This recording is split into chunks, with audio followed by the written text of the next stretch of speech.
Hello, everyone, and welcome to a very special episode of Hotline League. This one is, I guess, very special for a couple different reasons. Yep, it's not Monday, it's not the evening, and I'm not at home. So it's a wombo combo of differences. Yeah, we're coming to you both live from the TGI studio. Command center. Yeah, the TGI command center. You don't see it, but in front of us is just a huge control room of switches and ports. I mean, this giant monitor. Wow, we got a crazy gift scam train going to start the show. Of at-home command centers. This is definitely legit. You have a ultra wide. You have a giant thing up there. You have two PCs. Yeah, thank you Alienware for. Yeah, this thing's pretty. You should actually start branding this. You know how they have the Alienware training facility? Yeah.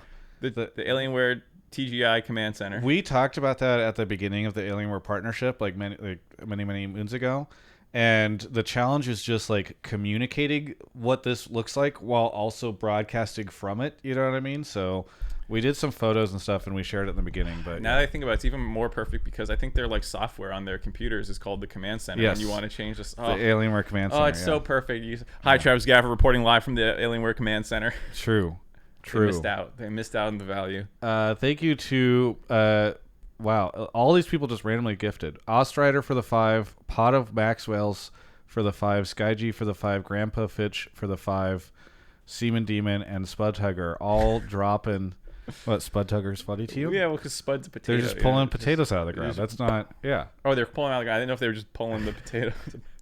They're tugging on the Spud. Yeah. Anyway, shout out to Alienware for sponsoring this episode and the TGI Command Center.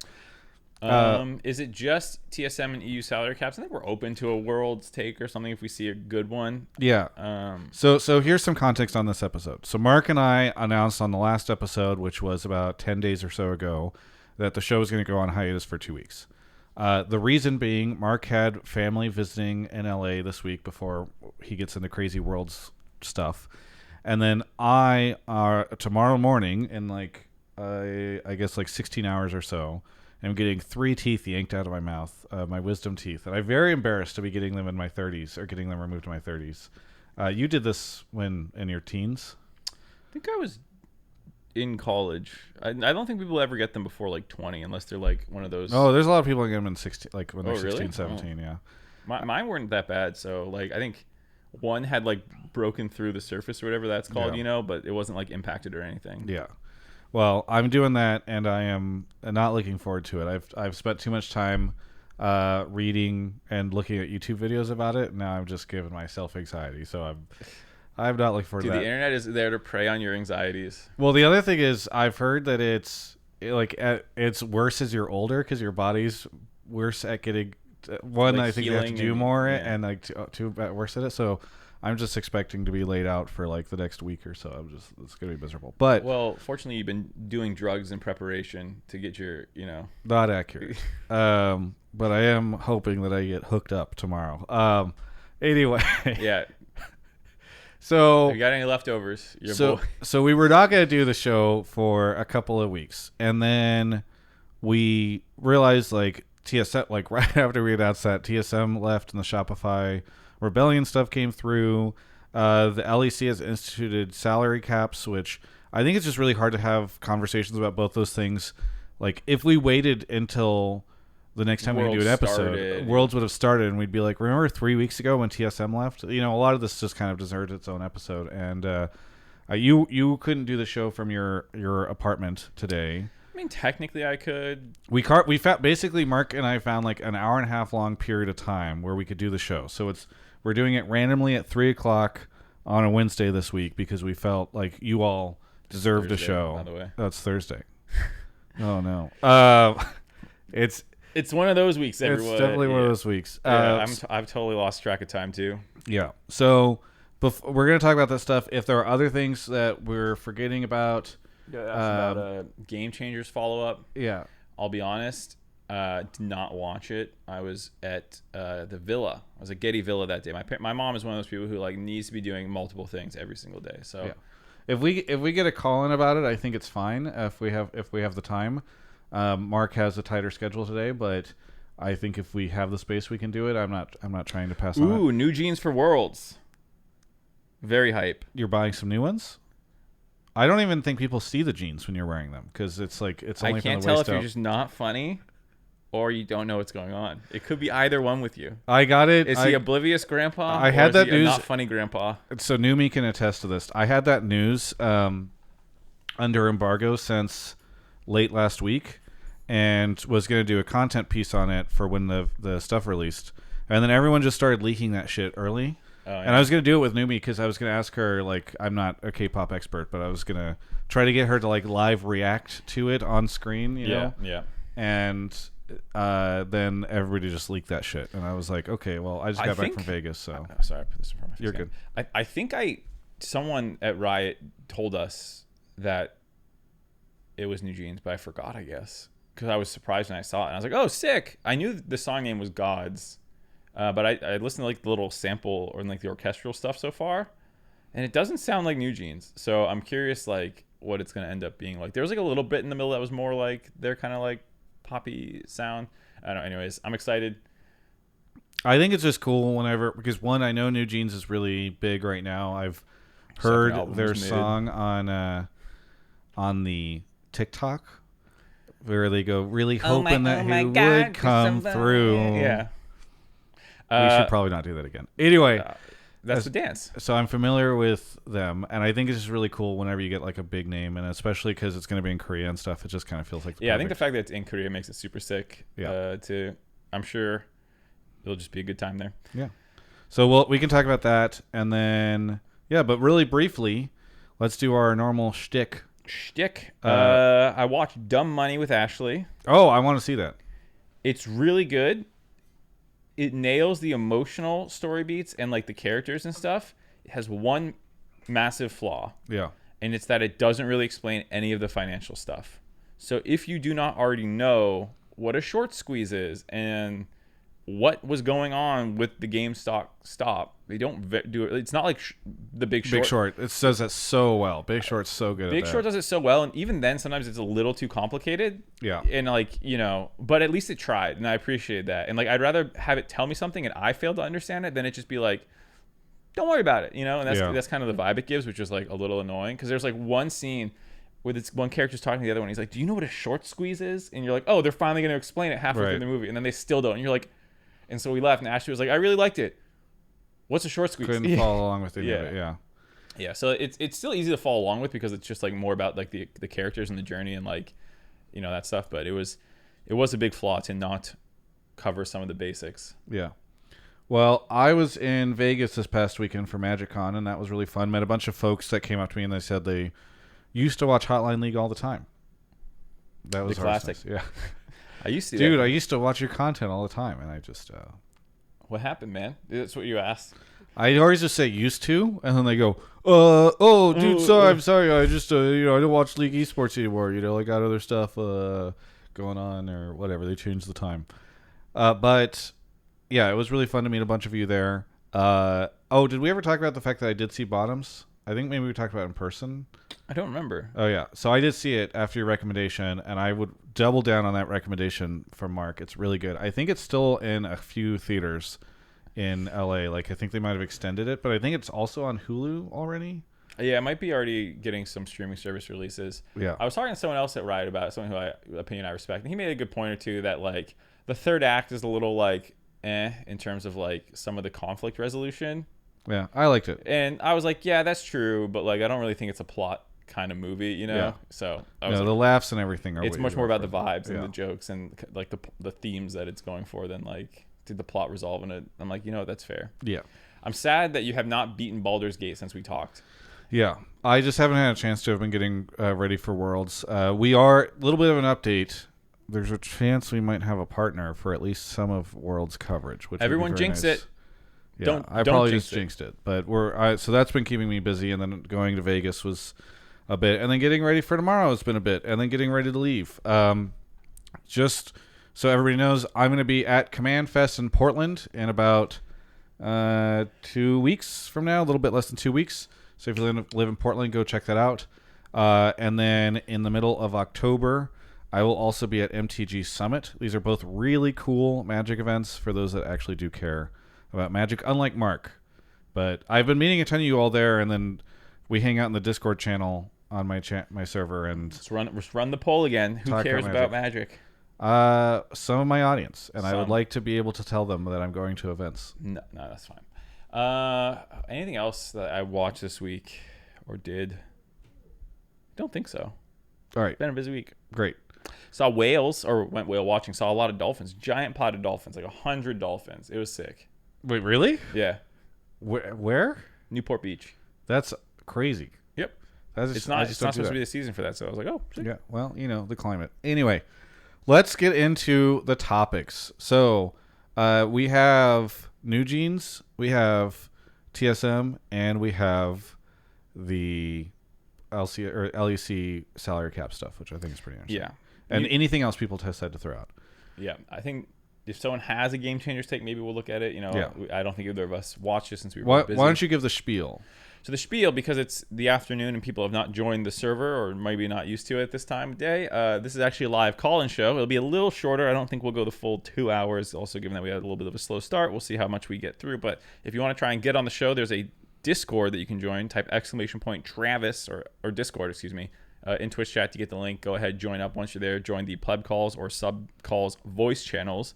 And we'd appreciate if you mute your microphone so we don't hear you speaking to people. You'll hang out in there and you'll put your takes up above in the text channel. So whatever it is that you want to talk about, if you have an opinion, if you have a question, you'll post it up there. Travis today will actually be the one perusing since we are in the same room and I couldn't get into whatever. Point is, Travis will be pulling your takes, seeing which ones he likes, and you'll hang out in the waiting room until it's your turn to come on air. Yeah, and if you are a sub, first off, thank you for being a sub, but make sure that you... and by the way, you can become a sub for way cheaper right now. It's September, the final week, and gifted subs are very discounted for those that like to give subs. But make sure that you sync your Twitch account with your Discord so that you can get access to the subtopics channel. It moves a little slower. And we're not going to be doing audio checks.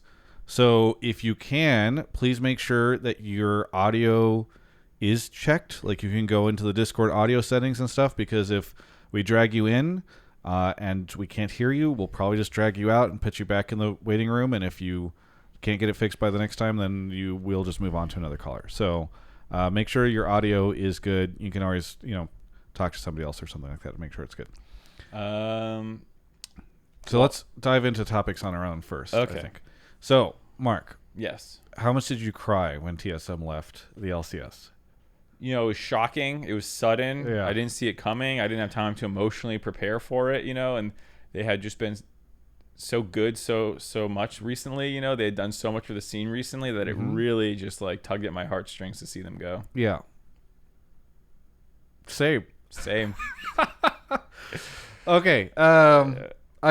So how do you want to address this? So I think there's the correct way, which is to say it sucks to lose such a staple of the scene. TSM, in a lot of ways for the first 8 years, I'd say was synonymous with the LCS. There was no differentiation. The TSM league chants everywhere. TSM chants worldwide, regardless of just North America. The competitive side kind of ran through them. They were always in the final. They went to the first 10 straight finals. And even, in 2022 and, stuff like that, they were still competitive. They made a finals run. They were still getting MVPs.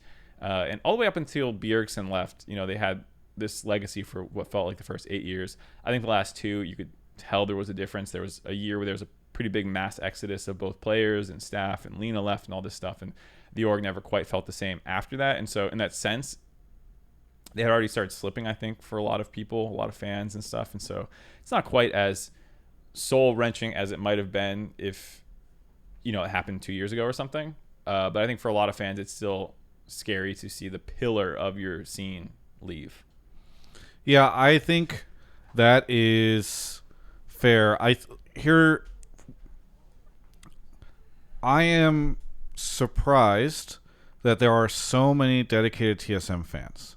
Like there are, if you go to that subreddit, there's a bunch of people, and you'll see this on Twitter too, who are like, I'm still a dedicated TSM fan, and I'm happy that we're leaving the LCS because people like Azale never gave us the credit we're deserved. Like there's some. I think that there was a point in time where you have the meme thing where it's like the TSM fans look at all the stuff that went down, all the news that came out, everything that happened, and say they asked themselves, are we the baddies? And then many of them abandoned the org, but the ones that stuck around, in order to do that, you have to like mentally justify this, and the way you do it is by saying, no, we're the victims.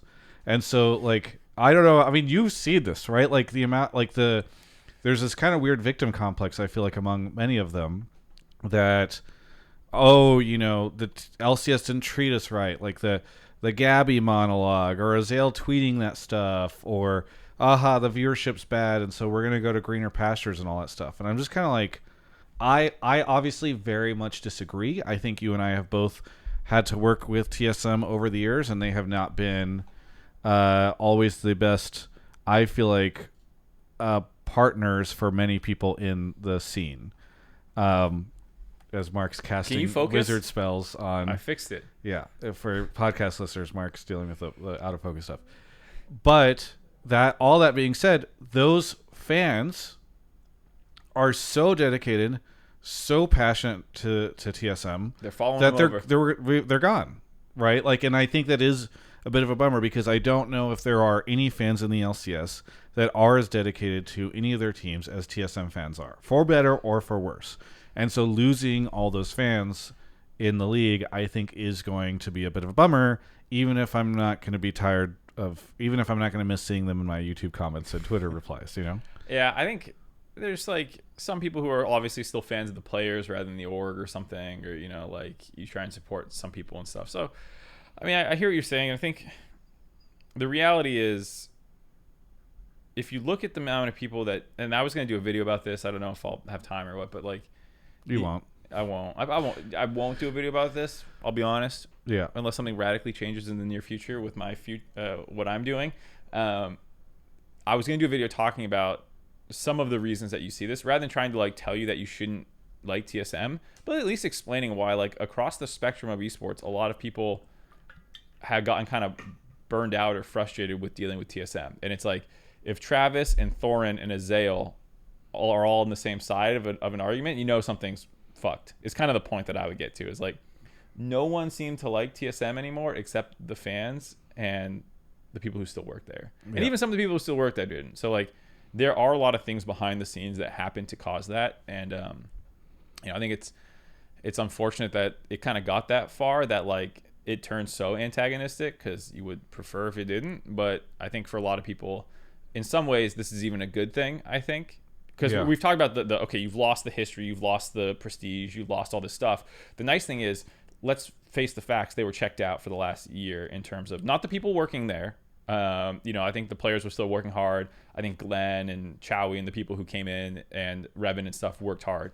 But the team was not given resources. The overall company was checked out from creating the same level of content that they used to, giving them the same resources, building the future of the LCS. They were trying to sell for over a year because they did not believe in the future of the LCS. And you know what? Fair enough. That's your opinion. But if you're not going to build it with us, then like, please get out and make room for someone who still wants to be a part of this project. So I think in that sense, that's the positive angle, is that hopefully Shopify will step up and do better. Yeah, I mean, so we can talk maybe a little bit about the Shopify stuff. Okay, what did you think? What were your initial impressions when you heard that was the organization that was taking the spot? I don't know anything about them. But so, what were your initial reaction? You were just like a shrug. It looks like. Yeah, yeah. You shrugged when they showed up. I've never used Shopify. Never, like, I think I've heard of it. You've definitely used Shopify. I've never used Shopify. Not as you've used it on the consumer endpoint. How? You've almost certainly bought, like, I think you bought something probably through, you said recently you bought something off the Dragonsteel website. There's like an 80% chance that they use Shopify. Oh, okay. It's like if you want to set up your own store, a lot of people use Shopify. So it's more like a business thing that helps. It's an e-commerce platform. Yeah. Okay. Well, then I guess I have used Shopify. I didn't know I was using Shopify. Yeah. Well, the WordPress of online stores. All right, that makes sense. Yeah. Actually, that's a great comparison. Yeah. Yeah. B2B. Yeah. So, okay, cool. But I mean, like, I hope I don't know, like, I think for me, a lot of it is less about, like, what's the name like more like who's there. It's kind of the thing. Like I don't know who is the one who helmed this up, because we've seen before someone's really passionate about esports at a company like this, and they're like the sole person driving all of this interest in esports or something. Yeah. If I recall, it is the owner of Shopify, because Shopify has actually been in esports for a long time. They used to be in StarCraft. And then I think that they've expanded a lot in the last couple of years. If this is my limited knowledge of all this stuff.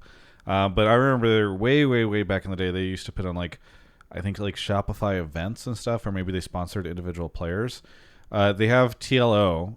You didn't follow the StarCraft. Yeah, no, I know who TLO is. And Yeah. I've seen people talking about him being, thankfully he was there. I would describe my attitude towards Shopify Rebellion as like very skeptical. I think here's the thing. I was looking, and like in 2019, I think it was, EG, Dig, and Immortals all came in at the end of that year, or like beginning of that year, like within like a 12-month period. Those folks all showed up. Yeah, it was like 2018 had franchising. And by the end of 2019, 2 years later, a bunch of new orgs had already joined. Yes. And I know there's a bunch of drama about EG. I think overall they put together really compelling rosters, did a lot of interesting stuff, but obviously there's a lot of people who are not happy with EG as an org, and I don't think anyone's happy with Immortals or Dig as orgs. And so I'm kind of at the point now where it's like, no, I'm gonna wait. And I default to, unless it is an existing org that I think like if Mr. Beast came in, I'd be very excited about it. Or if I'm trying to think of what esports orgs I would be excited about coming into the LCS. Is there any existing orgs that you could think of that? I don't really follow other esports, so like maybe Valorant's got some cool. I don't know, Sentinels. Isn't that, what are they? Who's Sentinels? Okay, yeah, great example. Moist or Disguised are great examples. Yeah. Oh, I mean, like, I guess those, I don't. Yeah, Optic was already in the LCS. They don't get. So far, orgs that were in the LCS and then left and then came back, I don't think have worked out. So I'm not excited about the idea of Optic coming back in. But I think that I just sort of start at a level of skepticism now. And then it is on, and I'm going to look at the first 3 to 6 months of this team, and that is what will cement the org in my eyes. Yeah, NRG just won a championship, as people are saying. True.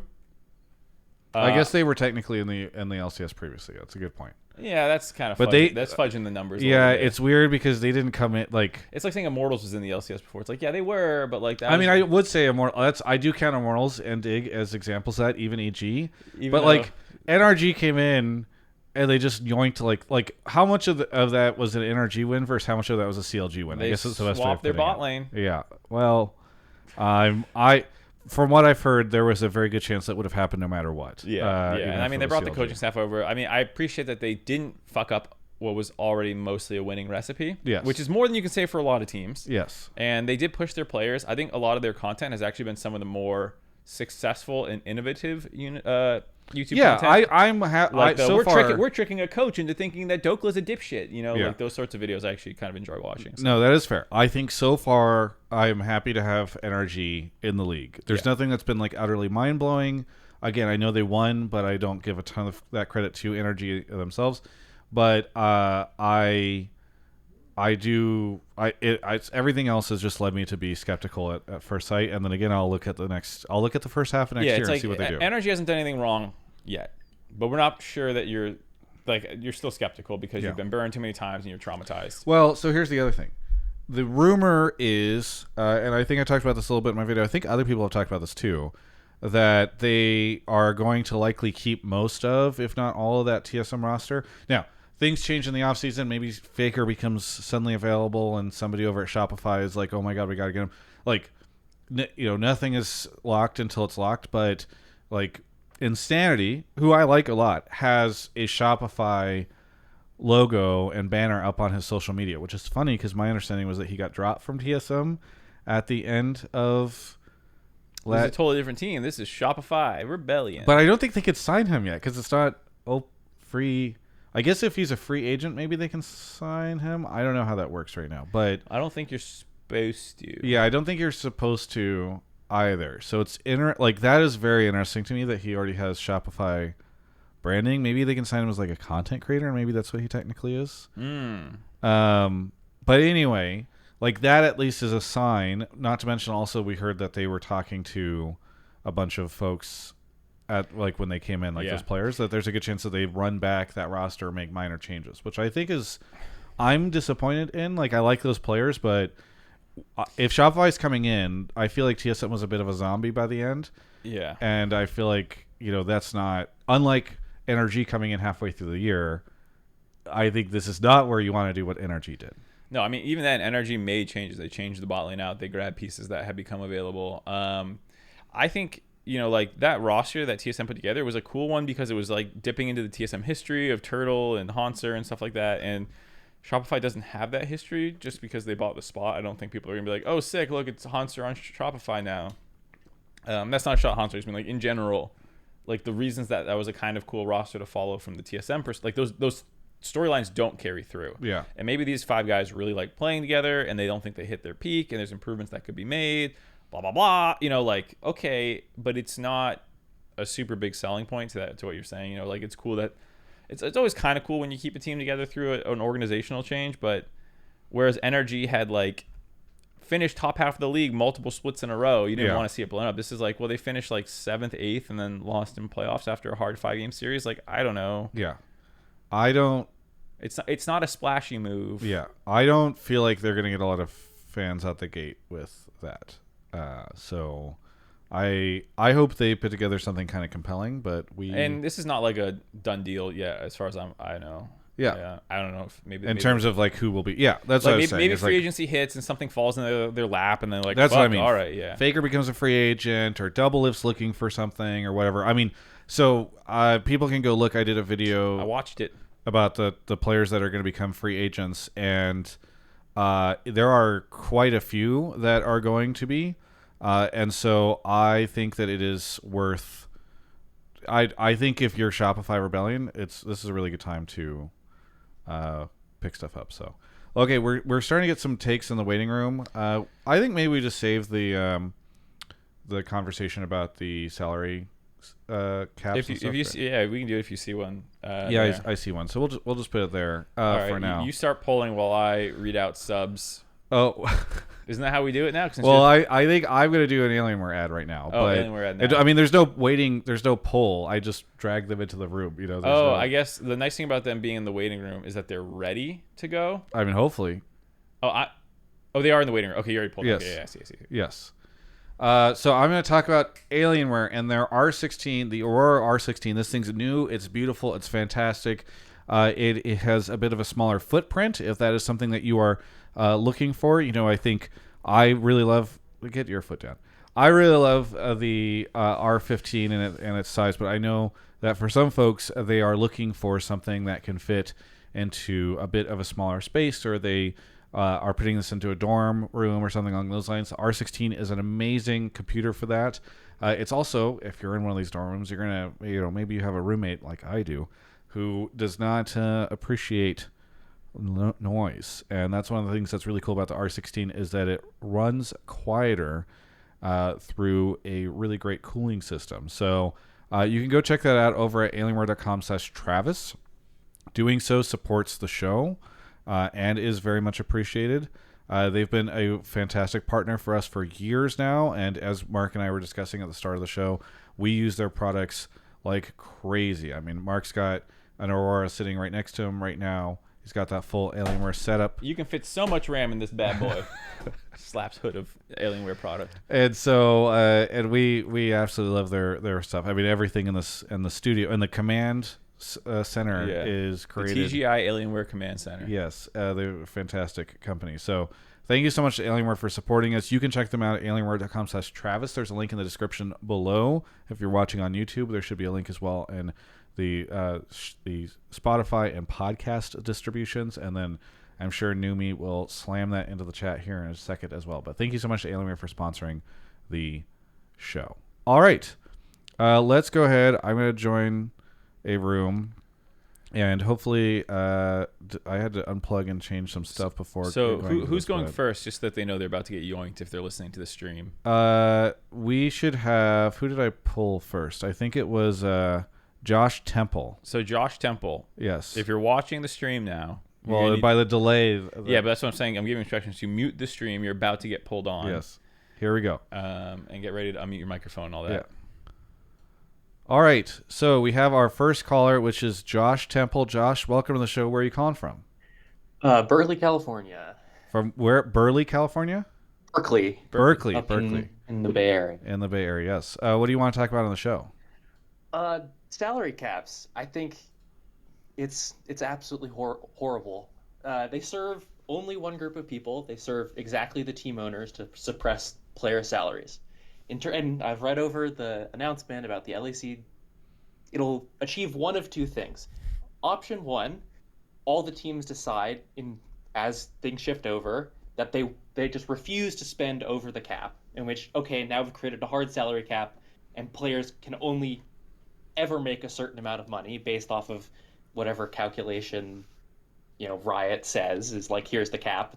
It's two million per team, and then there's a luxury tax over the top of it. Yeah, so I'm saying, and so like maybe they'll move the luxury tax threshold at some point, but then we've just created a hard cap. So now no matter how much the revenue grows or whatever, we've created a hard cap for exactly how much the entire group of LEC players can make. Or the other option is there are some teams like a Fnatic or a G2 or a Vitality that decide we're going to spend over the cap, which then as they start paying their taxes into the pool, that just incentivizes the teams who aren't willing to spend that money to spend the minimum, just spend the 50% of the cap. So then they reduce expenses as much as possible on player salaries, and then they get to pocket the checks that are being fed to them by the big team.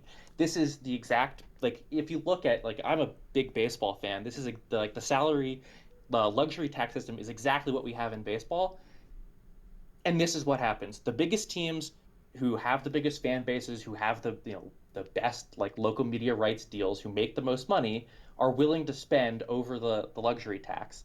And all the other teams, all the owners look at their bottom line and say, we can't spend the same as much as these guys, so why are we trying?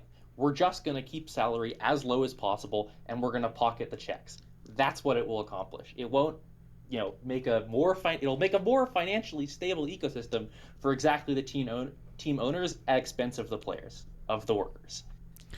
So, I should mention that. So this yesterday got reported on this by Animatonium. I struggle with his name, but he reported it, and then today officially, if you go look at the LEC website on LOL Esports, they have an article going up about LEC introducing sporting financial regulations (SFR), and it talks about how there's going to be both a floor and a ceiling, a soft ceiling, I guess, where 50% if you spend more than the amount, if you spend over the cap, then you have to give 50% of that back as a fee, and it'll go to the tier 2 ecosystem. So you're basically paying this tax over the top of 2 million. Interesting, this post does not disclose what the numbers are, which I think is very funny because what's the floor? 100,000 or a million? It's already got reported, I think if they're going to come out and talk about the percentages and stuff, they should just publicly state what these numbers are.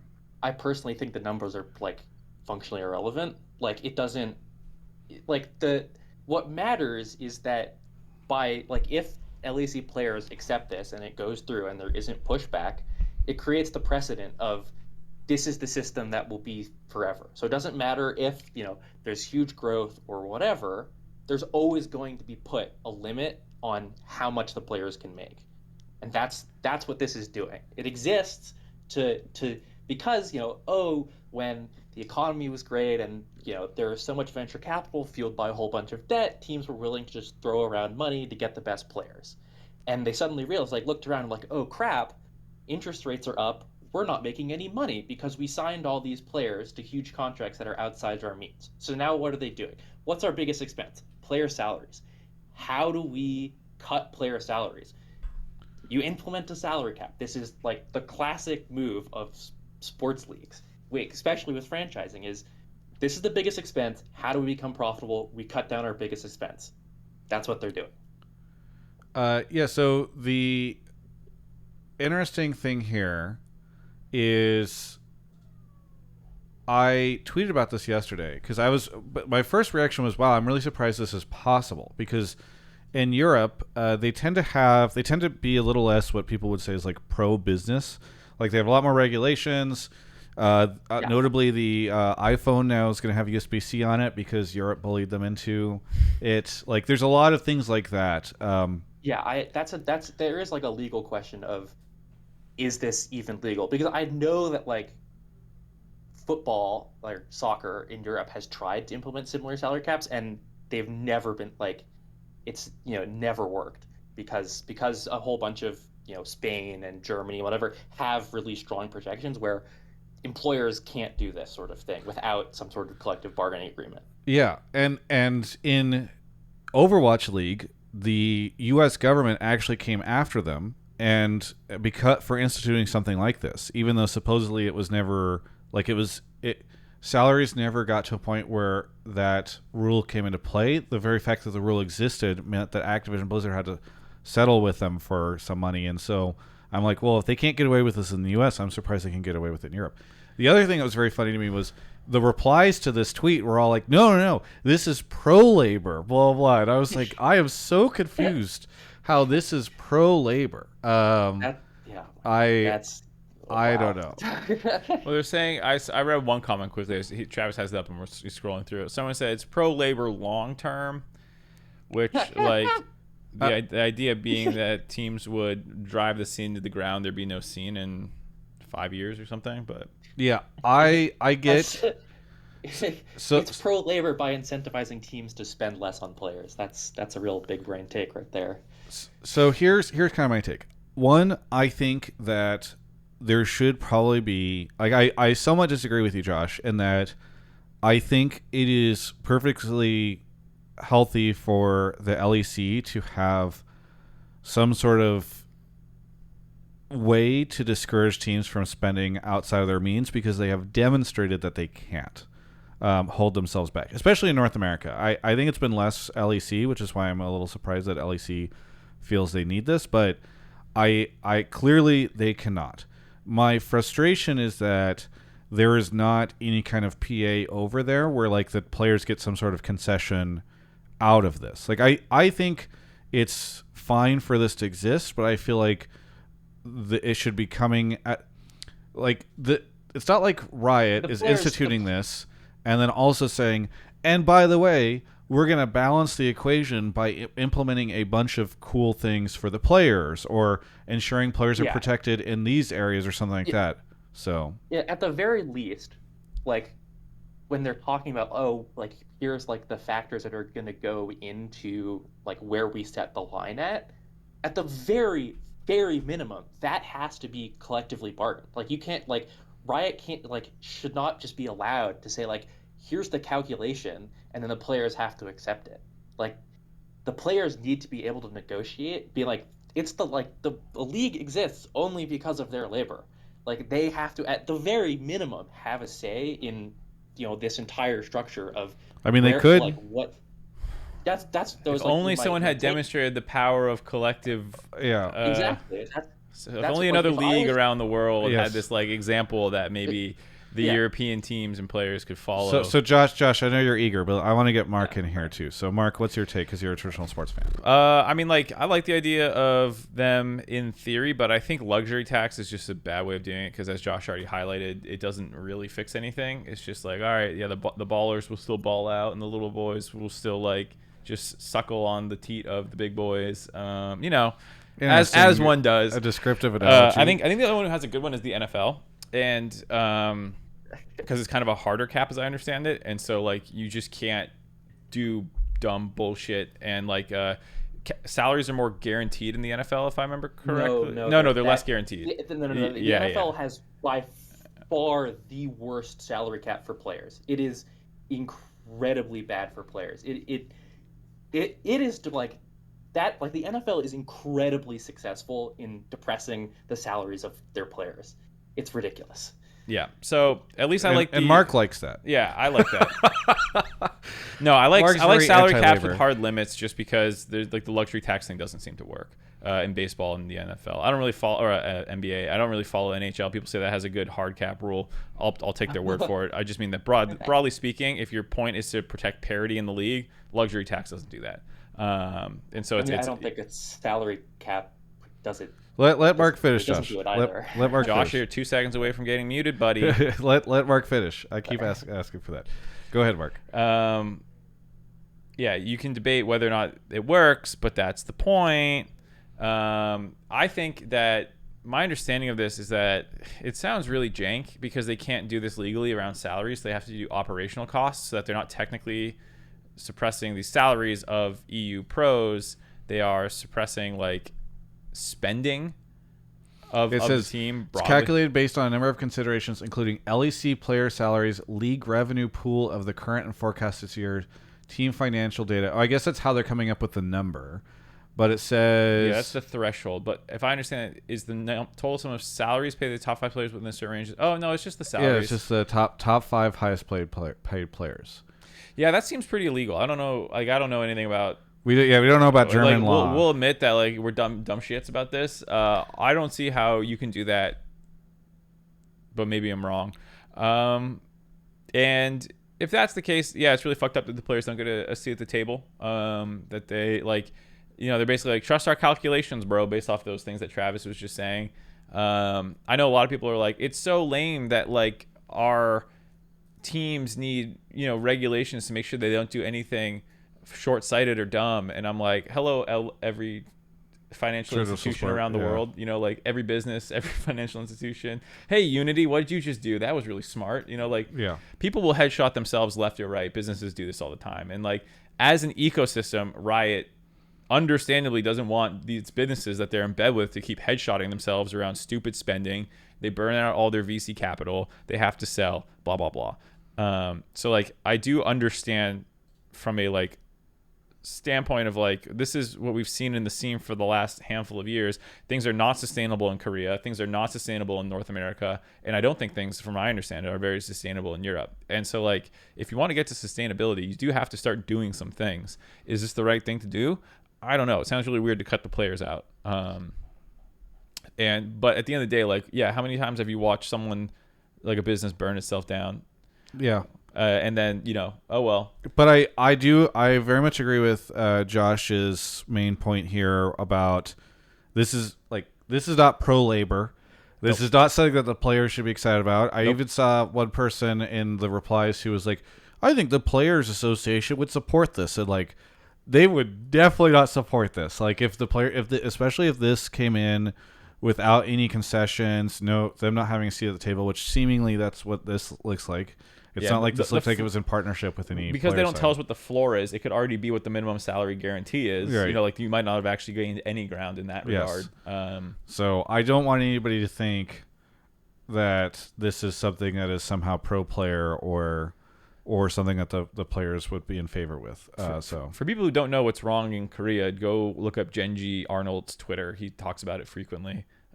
Just that competing prices with the LPL, as well as lack of income from sponsors and just revenue generating streams. They're just spending more than they're making because they have to keep their players in Korea with pretty big.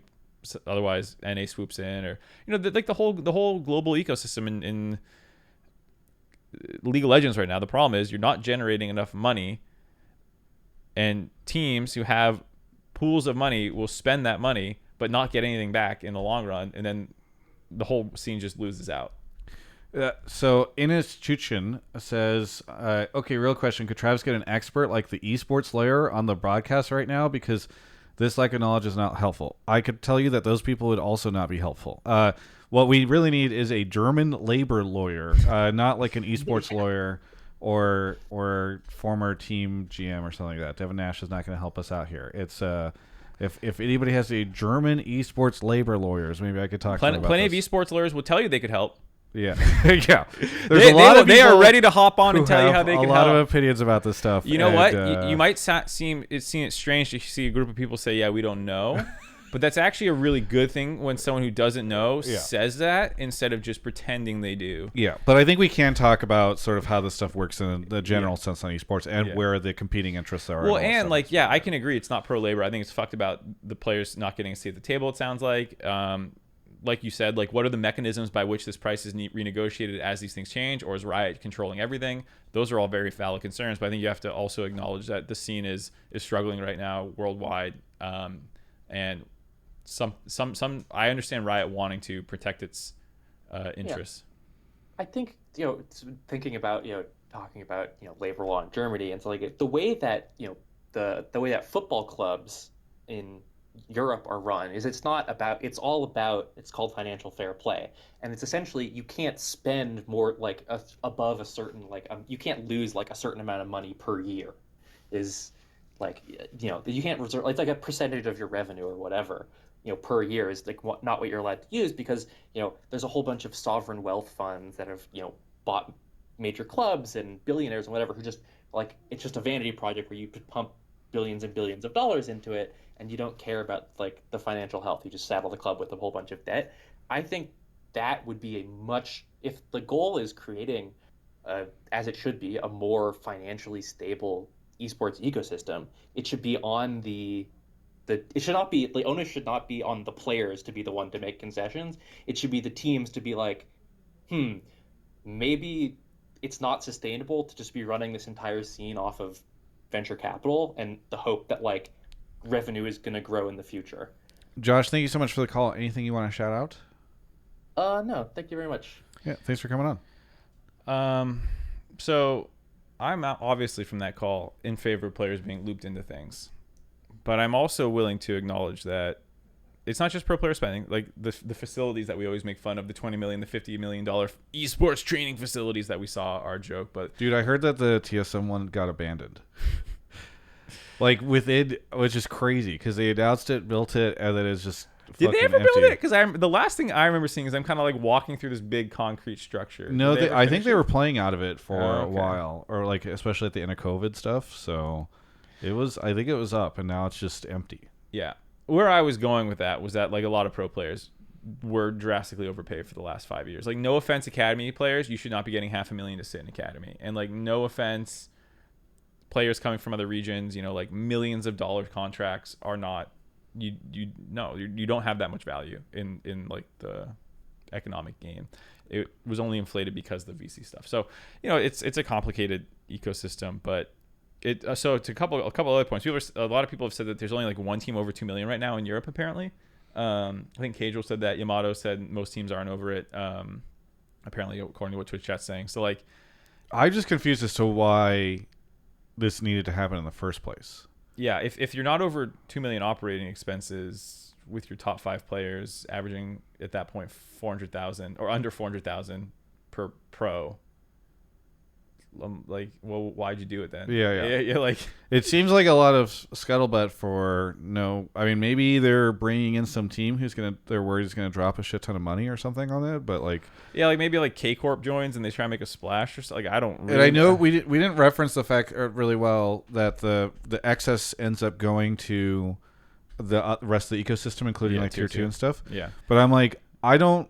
Like people are celebrating that. I'm like, I guess it's better than like Riot pocketing it, which is probably what the alternative would have been. But I'm also like, I don't imagine that this is going to be a significant driver of wealth into that and revenue into that space. Yeah. If one team, if one team's like $100,000 over, and then if you'd have to go somewhat significantly over because otherwise it's like here's 50,000 split across the entire tier 2 ecosystem. It's like.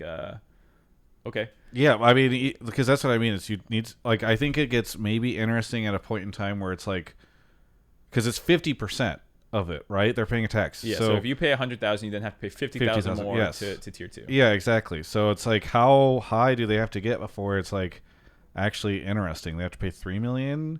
I mean, there's so many mouths to feed in tier 2 that I just think it's whatever. Yeah, I don't really understand. All right. I will also say that means that there's no going to be sitting at the bottom of LEC though and collecting paychecks for existing from other teams. So it's a fascinating time. What did Portillo say to you? Patillo said, "What's the latest news?" Yeah, the latest news is about TSM and all this stuff. Twitter. The latest news is that I've left my home. Yeah, I said I tweeted special emergency hotline league to talk about the latest news, and people are like, "Oh, he's fucking clickbaiting," and I'm like, I mean, there's an article that came out today. Yeah. Yeah. All right. Anyways, yeah, I don't know. I'm curious to see how it evolves from here, and if this gets them in hot water, or if this is somehow doable. I assume they vetted it. I mean, you never know. Activision did this, and they have good lawyers theoretically, but I assume Riot doesn't walk into this without knowing what they're walking into. All right, some quick shout outs before we get on to the next caller. Thank you to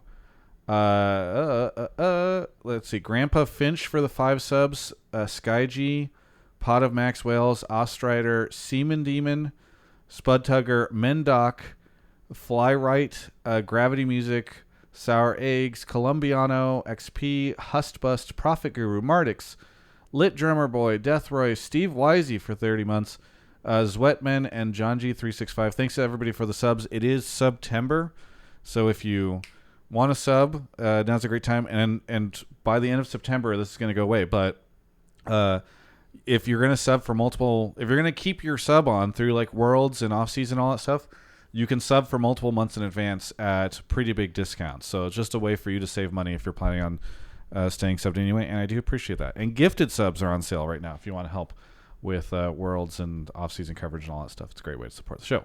Thank you to Parthos and the Little Giant. All right, we're going to grab our next caller, who is Nickelodeon.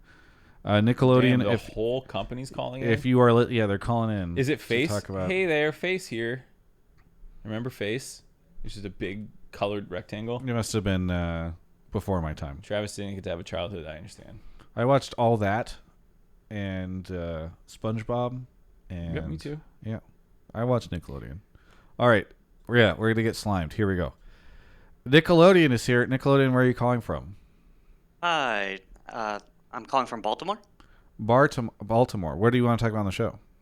So my take was with TSM and CLG leaving, and maybe others leaving as well, and the rumored rebrand of the LCS, 2024 is going to be a prime year to gather new fans. And what do you want to expand on this a little bit? So I just think with legacy brands leaving, there's perfect time for new orgs to move in, bring in fan bases, and people to become fans of new teams.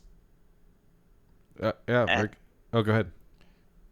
And just with the rumored rebrand of the LCS, they're able to maybe move more marketing towards bringing in new fans with a new experience.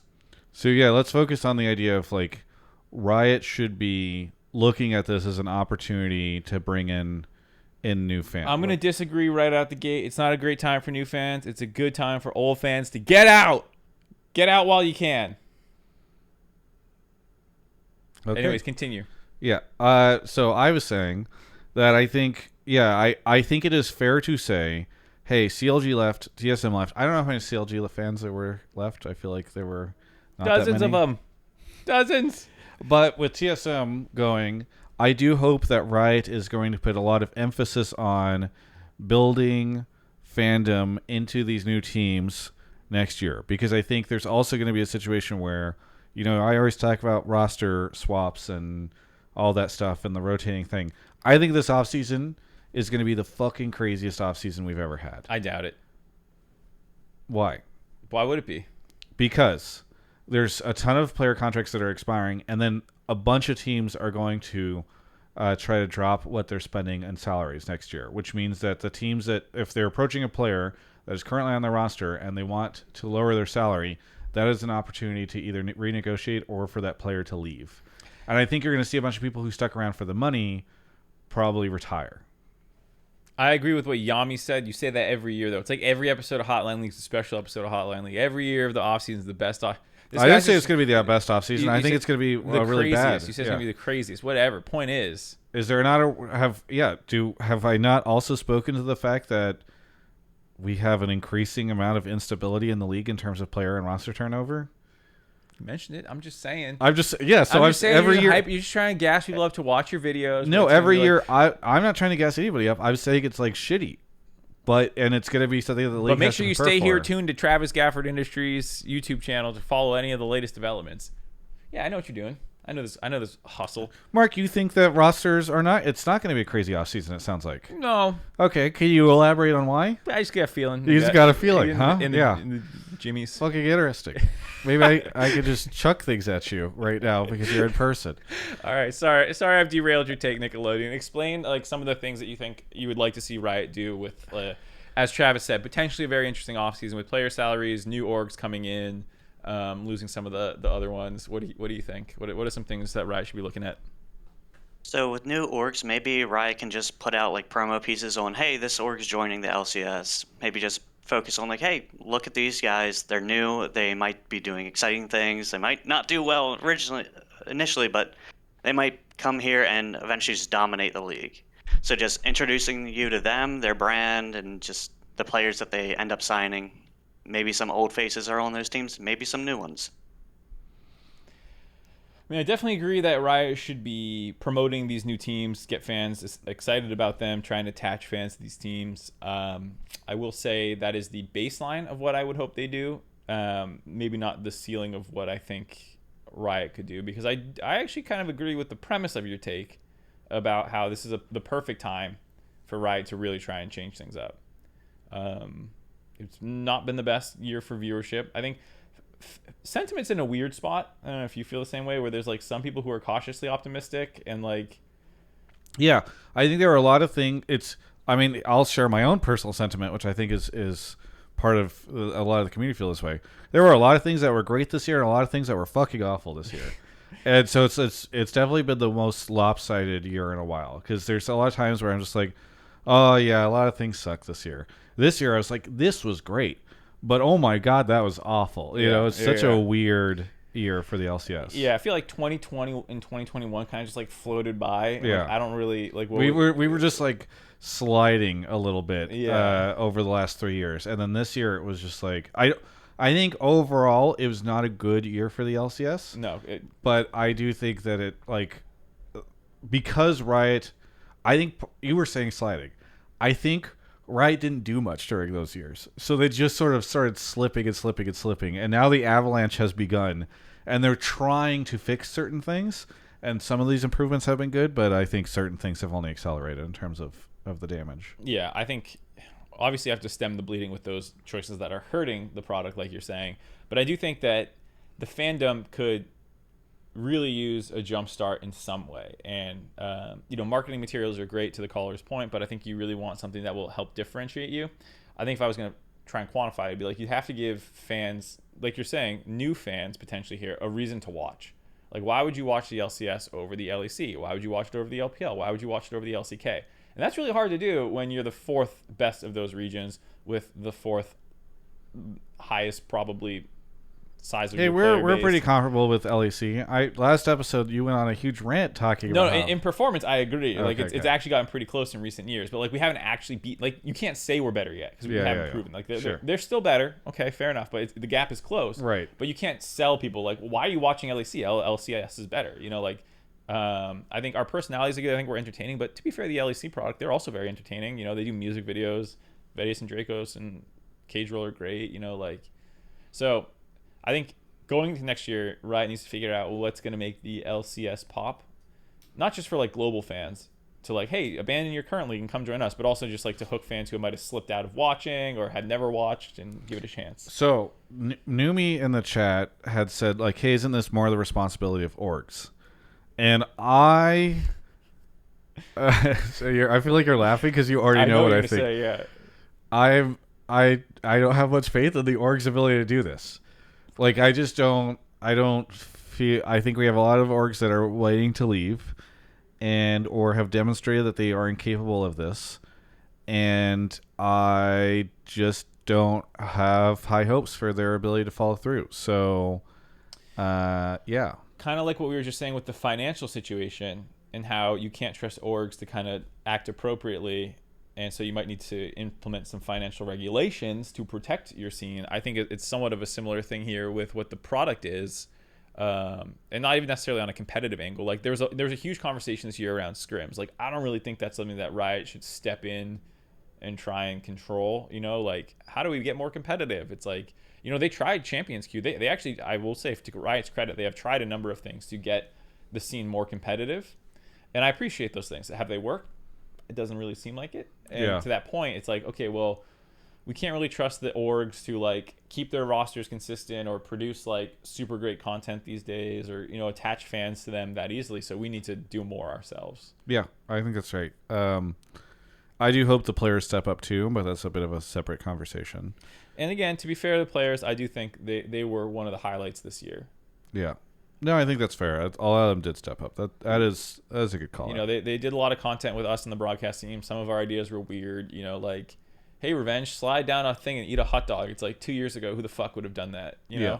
Yes. Like, I don't think you could have gotten the pros to do a lot of what they did 2 or 3 years ago this year. Yeah. From this year, yeah. Okay, Nickelodeon, thank you for the call. Anything you want to add here before I give you your shout outs? I think you guys covered about everything. Very good. What do you want to shout out? The name and group on Twitter and Twitch, and Alienware. Yeah. Thank you so much for the call. We'll catch you next time. Have a good one. Yeah. All right. Let's see. We've got a couple more subs. We got at Althalus Avon, Magi Milk, or Mick, Infectious Rash, and Pilgrim Panda. Sorry if I ever mispronounce your names, everybody. Man, Magi Mick is just talking in Twitch chat too. You just disrespecting him to his face. Oops. Oops. Oopsie whoopsie. All right. That's the corporate classic. Oopsie whoopsie. Dumped oil in the ocean. I made a fucky wucky. Okay. We're gonna pull Numi in right now. She might be our last call of the night, depending on Mark's schedule. I think we got to wind down soon, right? Yeah, probably in the next 10 minutes, 20 minutes. Cool. All right, we have Numi here. Numi, what do you want to talk about on the show? Hi. I kind of want to talk about NewJeans doing or performing the World's Anthem for 2023. And I think it's really good for the scene to have a crossover, specifically a League of Legends or video games / K-pop crossover. I think crossovers are good for this industry and the scene, and kind of provides collaboration that you never really see on like a day-to-day basis. I think all that is true, because when I saw the announcement, I said, oh my God. I was really hoping that they would come through. You know what I mean? And then they did. Thank you, Travis. I'm glad to know that you watch TikTok. All right. Do you want to elaborate on any of this, Newbie? Yeah, so NewJeans is a 5-person K-pop group. They've gone viral in the last year on TikTok just for like TikTok dances. And they're actually a fairly new group as well. So I think in terms of like K-pop crossover, I think it's really interesting. And I think a lot of people have heard the World song as well, and some people who know the group have commented that it's not really Worlds sounding, at least for the group. But I think like to push an artist to do stuff like that is cool, but also for like video games, right? And like esports industry, I think it's cool to have crossovers like KDA, right? Like that was a music video game collaboration that had huge crossover and like merchandise, music videos, promotional advertisement. Like who's to say that we can't be excited about stuff like that again? So I think a lot of people are just like, I see some discourse on like the World's Anthem doesn't sound great, and I'm like, in what interpretation are you referring to? Because I think there's a huge opportunity for marketing and advertisement that I hope Riot will do, especially since the World's Anthem is about DRX's, or at least at the time, DRX Duff's story.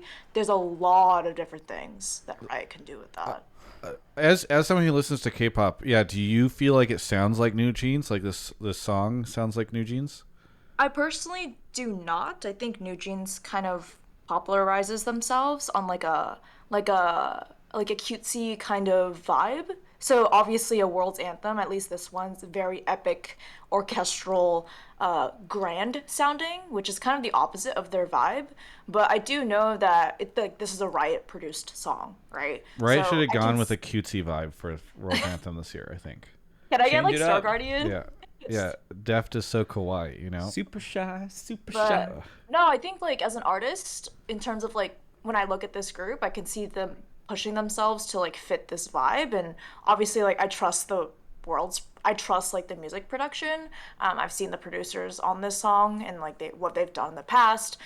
Like a lot of World's Anthem songs have sounded really cool to the point where we still talk about them today. So I I trust that it will sound great, and like we'll hear it in what, a week and a half from now, whatever the timeline it was. So I'm excited. I think it's a big fun crossover, and I think other people should be excited, especially because I miss international competition. I want Worlds to start so bad.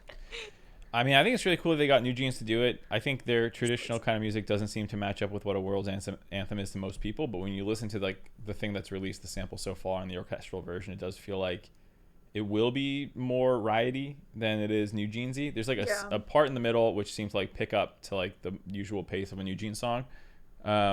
So like I think they'll probably try and blend it. I will say, as someone who does appreciate World's anthems, I do feel like sometimes the ability to implement what makes that individual or that group stand out does not come through.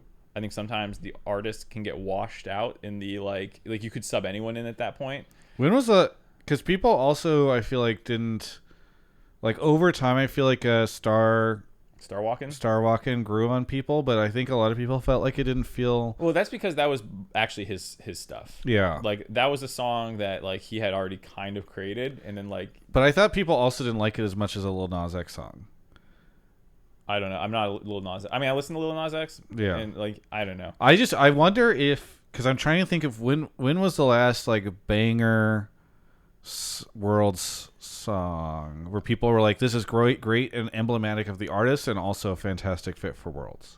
I probably Rise. I don't know. Warriors is loved. Burn It All Down. Do people like that? I don't know. Rise was 2018, right? What's the Phoenix song or the Legends Never Die? You know, like I think between 2014 and 2019 you had a lot of bangers or whatever it is, whatever that time period was. Takeover was okay, but as a Jeremy McKinnon fan, as someone who listens to A Day to Remember, I was like, where is his scream? Like, why would you get a pop punk post hardcore kind of guy? And I know they do a lot of like poppier things, but it was just like, I guess you could like. I was just very disappointed when I'm like, oh, A Day to Remember's lead singer is on your song. Oh, you do none of the things that like A Day to Remember is known for. Like, oh, okay. I just think if folks do think it's Rise, or maybe they think Phoenix, though I think Phoenix was not as considered as well. As we're looking at like 4 to 5 years since the last time one of these things came out. I mean, we'll see. Obviously, we don't have the full song, but I do think it is worth noting that we might be in a world where it's been half a decade since people were like, hey, this was both a song that was emblematic of the artist's capabilities and really great fit for Worlds. So what I'll say, too, is like Star Walkin', I didn't love as a Worlds anthem because it kind of petered out towards the end of the song as opposed to like building to a climax. Right. I felt like that's the song Lil Nas X wanted to make. I'd prefer that. I'd prefer to like have the anthem not perfectly fit. Yeah, and like make a song that the artist is excited about for me, or like at least try and incorporate a little bit more. I also think the video matters a lot. Like I thought the Star Walking video kind of sucked. Yeah, I think that was the general, and I feel like they stopped playing the video really quickly. Like if I recall, like it was a really cool idea. Champions as Mecha piloted by the pros. Yeah, that is such a fucking sick concept. But it was like a lot of just like walking around a city and like standing there and like, I'm on my mech, motherfucker. And then, like, right as the song is slowing down, that's when the fight starts. It was clear that, like, the song and the video did not develop separately. Yeah, and I thought that like kind of hurt. So yeah, I feel like they released the video and then quietly like didn't do anything else with it. I don't feel like they played it. It wasn't like it was like involved in the final. They ceremony cut the fight wasn't even in. Like they all just jump in the air and do that kind of thing where you see one attack but no actual fight. So like, I thought that was a really cool execute. Like. My point being that the song matters with how the delivery comes across. So yeah, I don't know. For instance, based off your methodology, if Olivia Rodrigo did a World Anthem, I want to be sad as fuck. Yeah, okay. I want it to be the perspective of the loser, not the winner. Like but that's my point. Like if you're gonna to be clear, Guts is more she's more angry, and I like some of her more poppier, angrier stuff too. Yeah. She learned the F bomb. She drops a lot of F bombs on that one. Yeah. Well, in both she does. She's a little. That was kind of the whole thing. Yeah, she's edgy. Yeah. Wow. She said in a Wired interview that I watched today that she likes a lot of 4-letter words, which is why like Guts is the name of the album. She's like, I like Guts because it's a 4-letter word. And there's a lot of 4-letter words that I like. And cool. Yeah. You know who's the girl that everyone hated because the boyfriend ended up getting with that girl? I like her music more actually. whatever her name is. Whatever that drama was. We're timing out David. He's speaking heresy in the chat. What do you say? Um, Give me Taylor Swift. Travis, Taylor's version. What would you? Taylor Swift would What's be wrong fucking. with you? I know, Travis. Yikers! All right. Anyway, Bro, you're talking about Olivia Rodrigo and then like getting mad at yeah, I think Swifties. Get out of here. Yeah, I'm not a big fan of that. Okay. Anyway, let's get back on topic. Yeah, look, I think it's great that they're working with NewJeans. Whenever the email that I got from Riot, when I replied to it, I just said, "Holy shit, this is going to be huge," and because I do think it's a big deal. Like, it's actually the perfect time to be like, this is like collabing with Olivia Rodrigo in 2020, right? Like It's like their peak. It's Yeah. like it's a peak in NewJeans music. Also, someone in chat is saying Sabrina Carpenter. I didn't want to say if it was Sabrina Carpenter, if that's what the artist that Mark was referring to like Yep. 5 minutes ago. doesn't matter. Not relevant. I think NewJeans is at a peak right now in their career, and I think it makes sense for a collaboration. Obviously, this is a huge collaboration. Millions of people are going to be watching, like in the arena and online. Obviously, it's held in Korea, like they are a Korean group. One of the like artists is actually Vietnamese as well, who speaks Korean, which I think is a little interesting. I just think it's going to be fun, and I think everyone being like Debbie Downer that it's not a great world anthem song or it doesn't fit, like we have something, y'all. Just stop being. We Debbie have Downers. something. The bar's Like, we have something. the floor is so low for you. Mimi. Yeah, I mean they're a cool group. They're pretty diverse. There's like a bunch of them are Australian as well. So like they have a cross cultural like ability because like if you a lot of them speak English perfectly well. You know, like they're not just like they're very I don't know universal appeal is what I'm trying to say. Like it's easy to get along in like their music. So I think people will be surprised if you never listen to like a lot of NewJeans or you don't know much about them. But I also think one we haven't heard the song, so who knows? But I like the idea. I don't think we've ever had an actual K-pop group do a world song. We've had like Jackson Wang show up for parts, or like you get some of the people to perform. Soyeon from G Idol was part of KDA, but she's like one individual. Yeah, out of exactly. a They'll group, get parts of so. KDA groups or individuals from KDA groups or K-pop groups to do things collaboratively, but they've never just been like, all right, Blackpink, let's throw down, fuck it, you know, like. Yeah. All right. Yeah, Numi, I guess my takeaway is I'm a little more like you seem to just be like, we have something. That doesn't do it for me. I also see it from the angle, just like, look, like we have a K-pop fandom that is excited to have a group like going on international stage. Obviously, Riot Games is a huge collaboration, so there's if you want to talk about this, right? Like another fandom that would be helping out esports, I say that very loosely, in terms of like attention, in terms of like crossover, like fandom's already going to be like, oh, if this member plays League or this member plays Valorant, like instant like advertisement, right? Like they'll make fan camps, they'll do like I think that's fun. I would describe it as just saying this is like the perfect fit for this Worlds. Yeah, Yeah, like, it's it's in fun. Korea. It's a good time to do it. Yeah, I think it's good. And then I'll reserve judgment on if the song is good or the video is good. Because I think they've been swinging and missing for a little bit. Anyway, thanks so much. Anything you want to shout out? No, I'm excited for Worlds and the Worlds call of Golden Guardians versus BDS in 2.5 weeks. I'm very excited for Golden Guardians to win. Very good. Well, thanks so much. We'll catch you next time. See ya. See it. I will say, Burn It All Down's video fucking slaps. Chovy versus Showmaker in that is like, oh. They slap each other? They do. They beat the shit out of each Do you other. think they could bring in like Levi's as a sponsor for this year's Worlds? Levi Ackerman? No, they make apparel. Yeah, I know. She have bad jokes. I'm not indulging them. Well, yours was not great either. She gets Studio Mappa. What are they up to? I don't They know always what that take is. on new projects. I don't know what that is. All right, folks. This is the show. Mark, we're not going to be doing one of these next week, right?